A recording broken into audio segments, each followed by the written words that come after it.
ഗുൽമർഗിലെ കാഴ്ചകൾ കണ്ട് മഞ്ഞിൽ കളിച്ചു തളർന്ന ഞങ്ങൾ രാത്രിയോടെ റൂമിലെത്തി. രാവിലെ ഭക്ഷണമെല്ലാം കഴിച്ച് ഇന്നത്തെ യാത്ര ദൂത്പത്രിയിലേക്കാണ്. ജമ്മു കാശ്മീരിലെ ബദ്ഗാം ജില്ലയിൽ സ്ഥിതി ചെയ്യുന്ന മനോഹരമായ ഒരു ഹിൽ സ്റ്റേഷനാണ് ദൂത്പത്രി. ദൂത്പത്രിയിലേക്ക് ഞങ്ങൾ എത്തിയപ്പോൾ മഴയായിരുന്നു. കയ്യിൽ കരുതിയ റെയിൻകോട്ടൊക്കെ ധരിച്ചാണ് ഞങ്ങൾ ദൂത്പത്രി കാണാൻ ഇറങ്ങിയത്. ഒരുപാട് നടക്കാനുണ്ട്. വിശാലമായ പുൽമൈതാനം ഒരു ഗോൾഫ് ഗ്രൗണ്ടിനോട് സാദൃശ്യമുണ്ട്. സൈഡിലൂടെ കോൺക്രീറ്റ് പാത നീണ്ടുകിടക്കുന്നു. അതെത്തിച്ചേരുന്നത് ദൂത്പത്രി താഴ്വരയിലൂടെ ഒഴുകുന്ന ശാലിഗംഗയിലേക്കാണ്. കാണുമ്പോൾ പാലാണെന്നേ തോന്നൂ. കൂടുതൽ വിശേഷങ്ങൾ പിന്നാലെ പറയാം. കുതിരസവാരിയും LTV വാഹനങ്ങളും സഞ്ചാരികളെ കൊണ്ടുപോകുന്നതിനായി അവിടെയുണ്ട്. ശ്രീനഗറിൽ നിന്ന് ഏകദേശം 42 കിലോമീറ്റർ അകലെയുള്ള ഈ പ്രദേശം പാലിന്റെ താഴ്വര എന്നാണ് അറിയപ്പെടുന്നത്. സമുദ്രനിരപ്പിൽ നിന്ന് 8957 അടി ഉയരത്തിൽ സ്ഥിതി ചെയ്യുന്ന ദൂത്പത്രി ശാന്തമായ പുൽമേടുകളും പൈൻ വനങ്ങളും വെള്ളി നിറത്തിൽ ഒഴുകുന്ന ശാലിഗംഗ നദിയും കൊണ്ട് സഞ്ചാരികളെ ആകർഷിക്കുന്നു. അവിടെ എത്തിയപ്പോൾ ഞങ്ങൾക്കൊരാഗ്രഹം.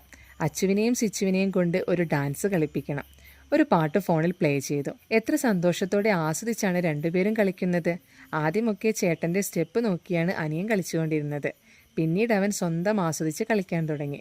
എന്തായാലും ഇവിടെയും അവർക്ക് ഇഷ്ടപ്പെട്ടു എന്നതിൽ സംശയമേ ഇല്ല. ഈ പുൽമേട് മുഴുവൻ ഒരു സഹായവുമില്ലാതെ രണ്ടുപേരും മുഴുവനും നടന്നു തീർത്തു. നാട്ടിലാണെങ്കിൽ 10 അടി നടന്നാൽ അമ്മയെ എടുക്കുക എന്ന് പറയുന്നവരാണ്.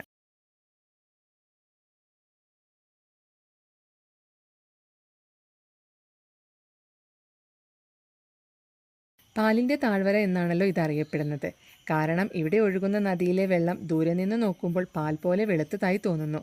ശ്രീനഗറിന് അടുത്താണെങ്കിലും ഗുൽമർഗ് പോലെ അത്ര ജനത്തിരക്കില്ലാത്ത ശാന്തമായ ഒരു സ്ഥലമാണ് ദൂത്പത്രി. കാശ്മീർ യാത്രയിൽ പ്രകൃതി ഭംഗി ആസ്വദിക്കാൻ പറ്റിയ മികച്ച ഒരിടമാണ് ഇവിടം. വർഷം മുഴുവനും ദൂത്പത്രിയിൽ തണുപ്പ് തന്നെയാണ്. ആൽപൈൻ പുൽമേടുകൾ, സമൃദ്ധമായ പൈൻ, ഫിർ, ദേവദാരു വനങ്ങൾ എന്നിവയാൽ അലങ്കരിച്ചിരിക്കുന്ന ഈ ഭൂപ്രകൃതി അതിശയിപ്പിക്കുന്ന ഒരു പനോരമ പ്രദാനം ചെയ്യുന്നു. ദൂത്പത്രി സീസണൽ സങ്കേതമാണ്. ശൈത്യകാലത്ത് കനത്ത മഞ്ഞുവീഴ്ച കാരണം മാസങ്ങളോളം ഈ പ്രദേശത്തേക്ക് എത്തിച്ചേരാൻ കഴിയില്ല. വേനൽക്കാലത്ത് കന്നുകാലികളെ മേയാൻ കൊണ്ടുവരുന്ന പ്രാദേശിക ഇടയന്മാർക്ക് ഈ താഴ്വര ഒരു താൽക്കാലിക വാസസ്ഥലമായി മാറുന്നു. ഞാനും ലെനിയേട്ടനും ഒരു റൊമാൻറ്റിക് വീഡിയോ എടുത്തു കേട്ടോ.